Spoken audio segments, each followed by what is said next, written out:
The US power grid is dying. The $50 trillion water lie that's killing America's energy. The call came at 4:12 p.m. on a 108-degree afternoon. Not fuel, not a blown transformer. Intake temp just tripped the limit.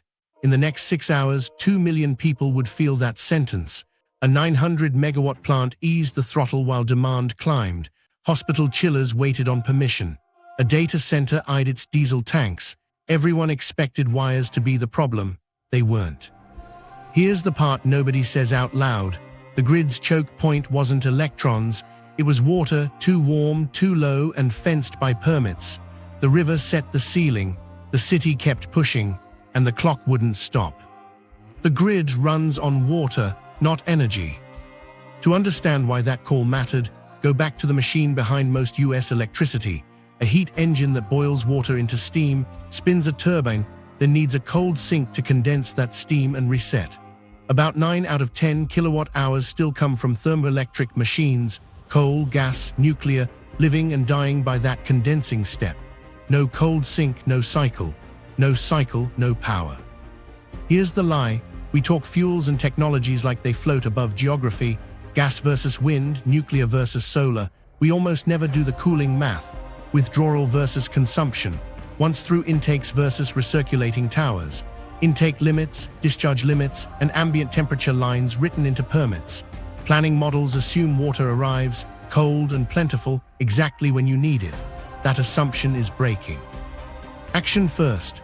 Once through systems can withdraw hundreds of thousands to millions of gallons per minute, sending most of it back a few degrees warmer.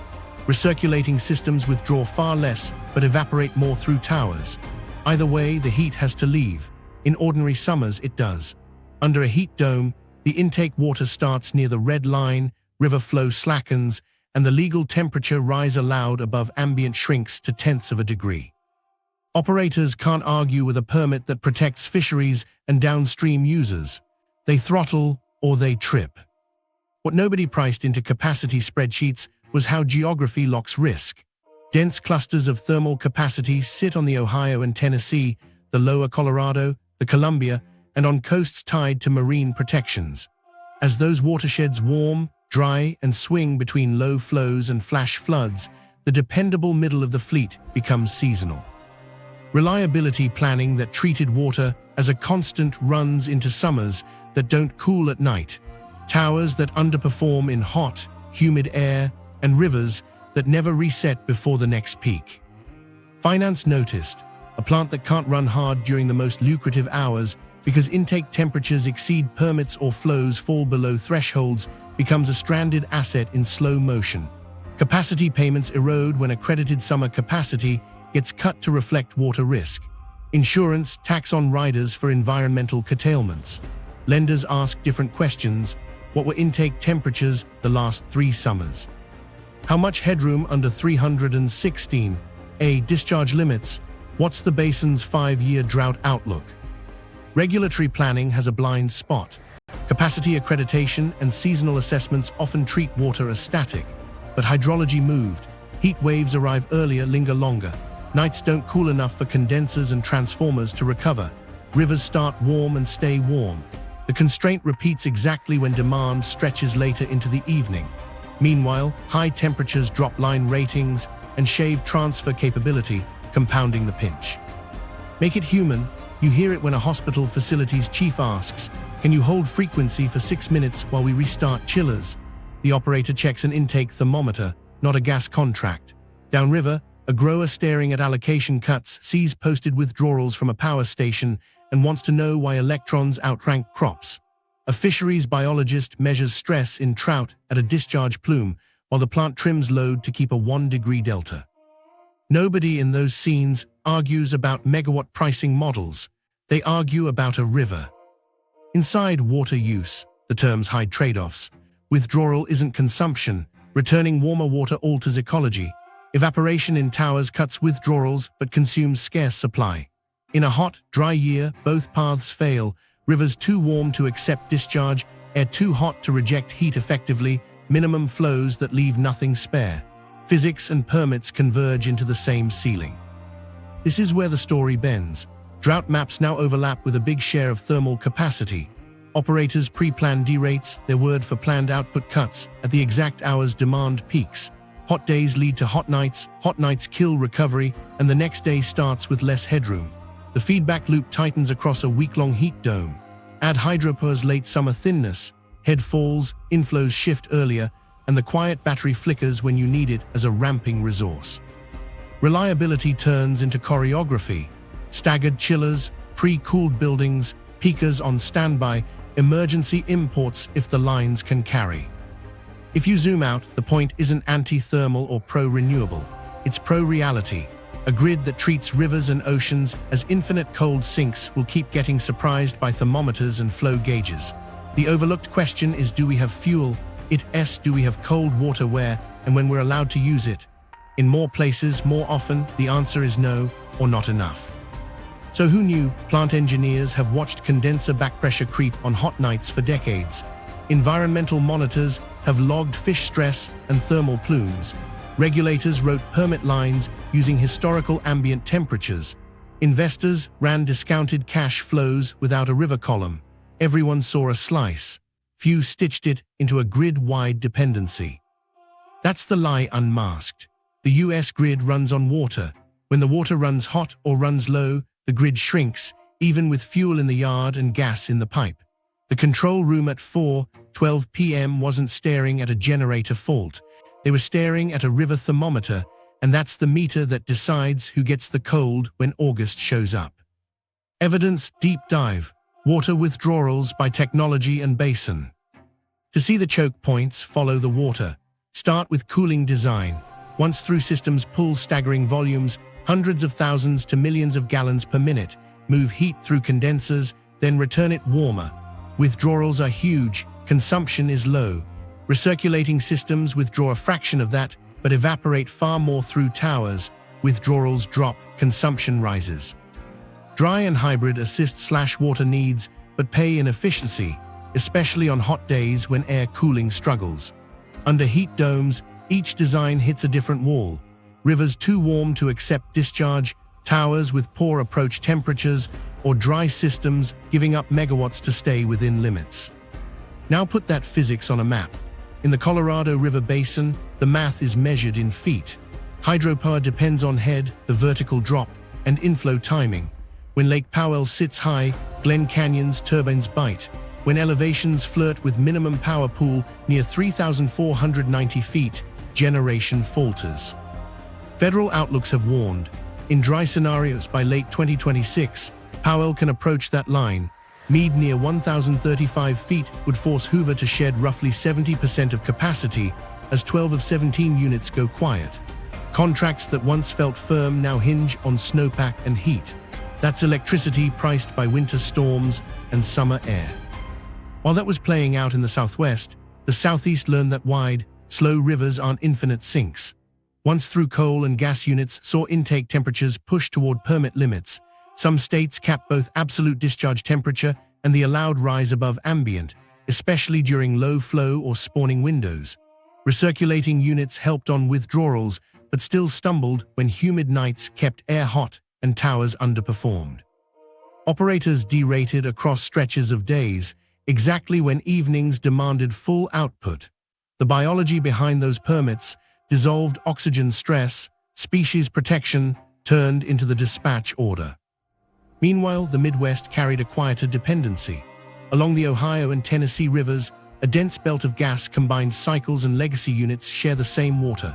On hot, low-flow weeks, a 1-degree rise allowed for Plant A becomes the starting point for Plant B downstream. Legal temperature ladders compress until the last unit in line has no headroom. The result isn't a dramatic trip.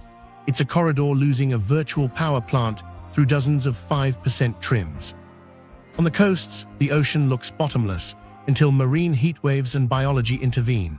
Coastal nuclear and gas plants gain resilience on flow but meet warm anomalies, jellyfish and algal blooms that clog screens, and tight marine discharge criteria. Diablo Canyon has ridden those margins during warm ocean years, proving that near the sea isn't free cooling. Inland nuclear units face dual constraints: discharge temperature caps and minimum flow rules that tie their intakes to river health. The paradox is simple: Nuclear is steady until its sink is. Numbers anchor this. Nationally, thermoelectric plants account for a large share of withdrawals, historically on the order of tens of % of all freshwater use, with once-through designs dominating that signature. Recirculating slashes withdrawals by an order of magnitude but bumps consumption. Gas-combined cycles, more efficient than coal, still run the same condenser physics, they just hit the wall later. Hydropower's water use is different, it passes flow, but energy depends on head and timing.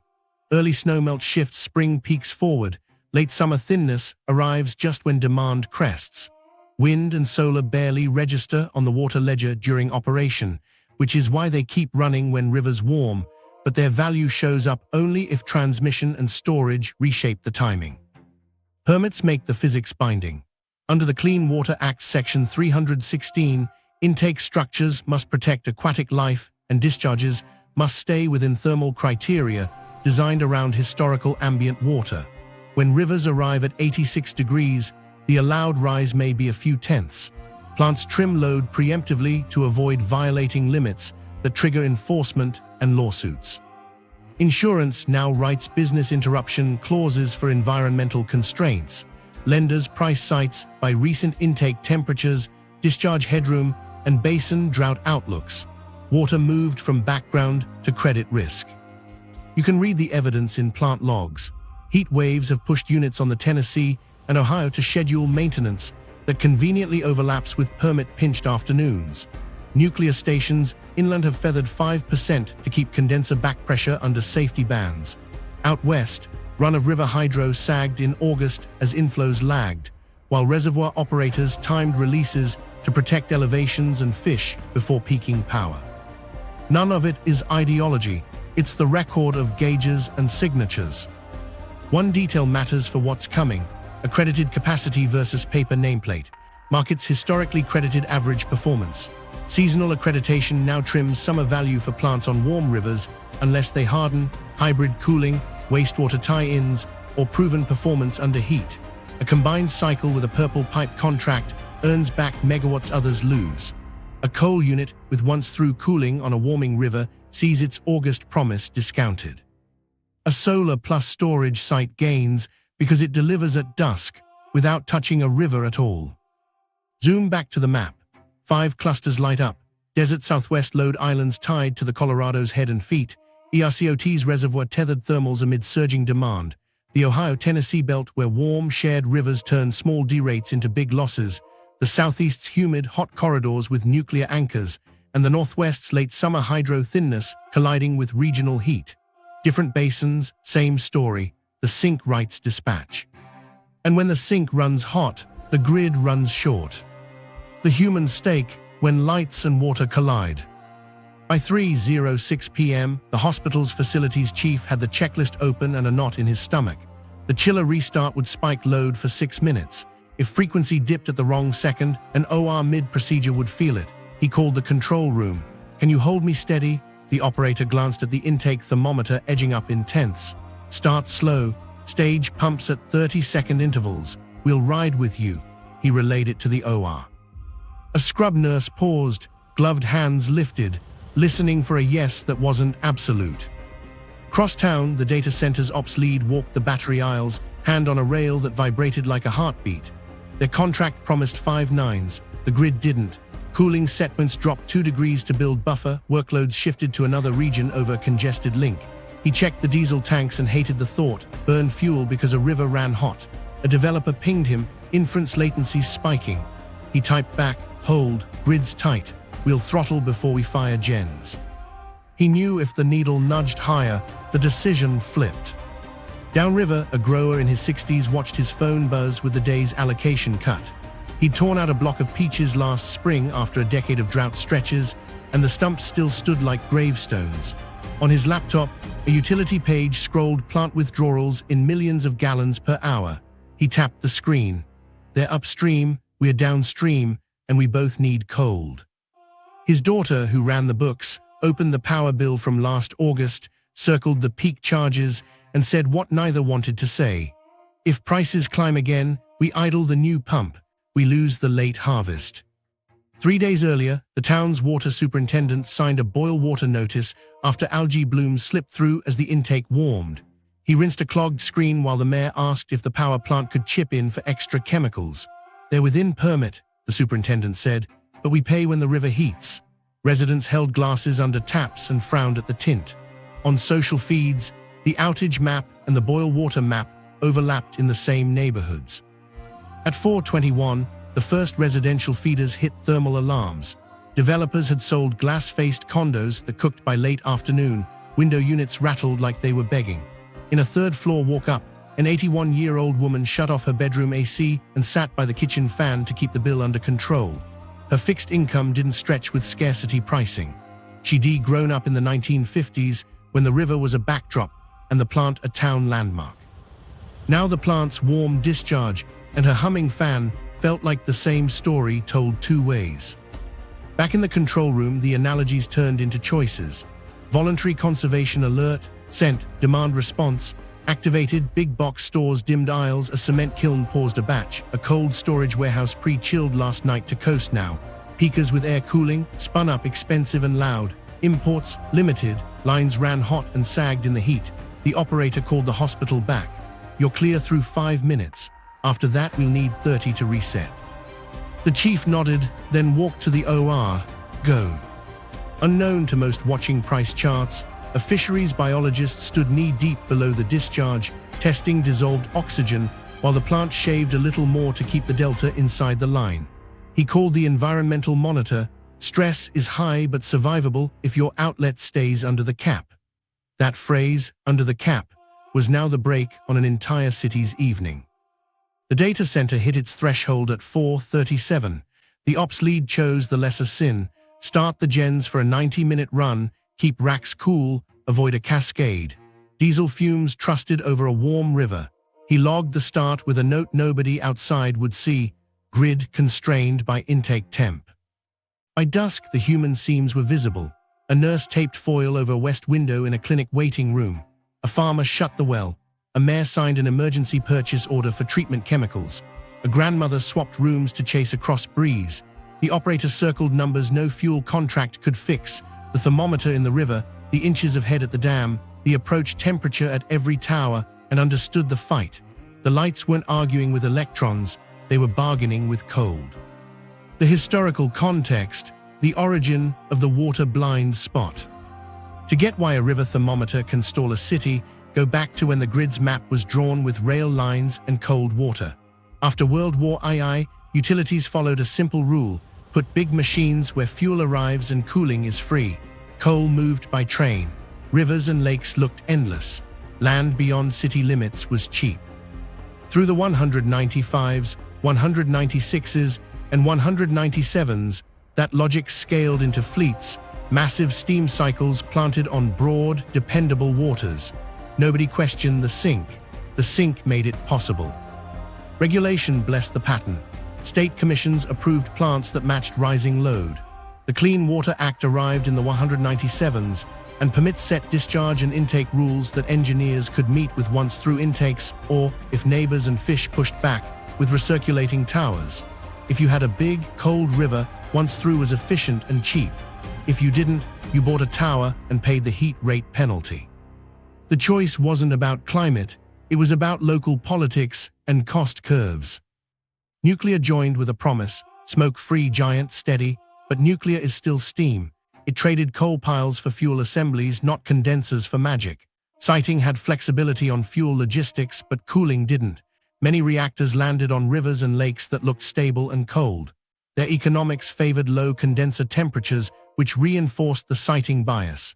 The assumption, rarely spoken, always embedded, was that ambient water would track the past. The 198s and 199s kept planning on typical summers. Hydropower told a parallel story that boosted confidence. Hoover, Glen Canyon, Grand Coulee, big dams packaged water management and electricity as one modern system: flood control, irrigation, recreation, firm power. In the Northwest, hydro shaped a culture where timing could be managed across a cascade. The lesson utilities took was simple: if you build around water, you tame variability. Nobody priced the risk, that timing would shift and head would fall for weeks exactly when cities sweltered. Then markets entered. In the 199s and 200s, independent power producers built efficient combined cycles, often with recirculating cooling to smooth permitting. Withdrawals fell by orders of magnitude, which helped ecosystems and compliance. But consumption rose through evaporation, and the condenser still wanted cool nights and cold sinks. Deregulated markets valued megawatts and capacity credits.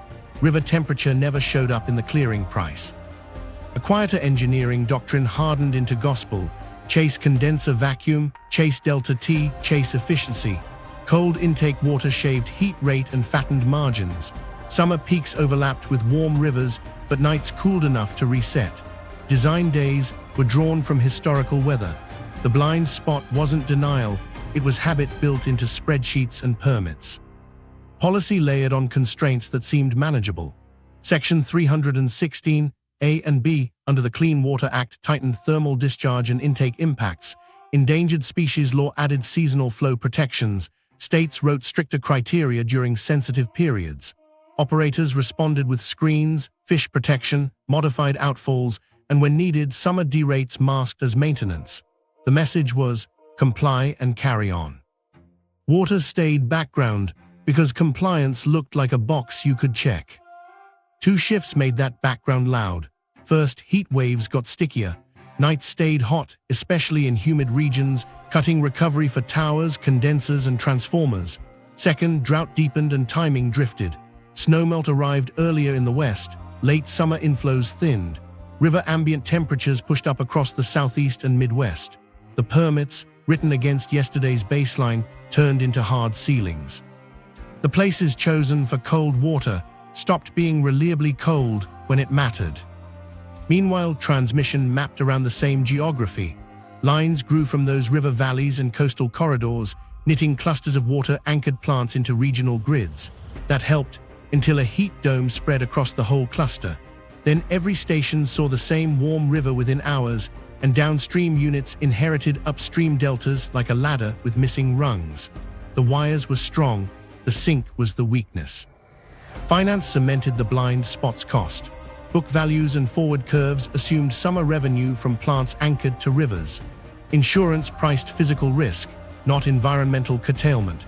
Only in the 201s did riders appear for heat-driven derates, and only recently did lenders ask for intake temperature histories and discharge headroom under 316A. By then, citing decisions from the 196s through 199s had locked the fleet where hydrology was changing fastest. So when a control room today stares at an intake thermometer, it's seeing a century of choices surface at once: rail maps, dam eras, nuclear optimism, market reforms, and permits written for milder nights, colliding with warmer water and tighter biology. We didn't ignore water on purpose. We optimized around it, assumed it would behave, and never built an operating culture for when it wouldn't. The blind spot wasn't a missing paragraph. It was the page the whole book was printed on. Heat domes, hot rivers, and forced derates.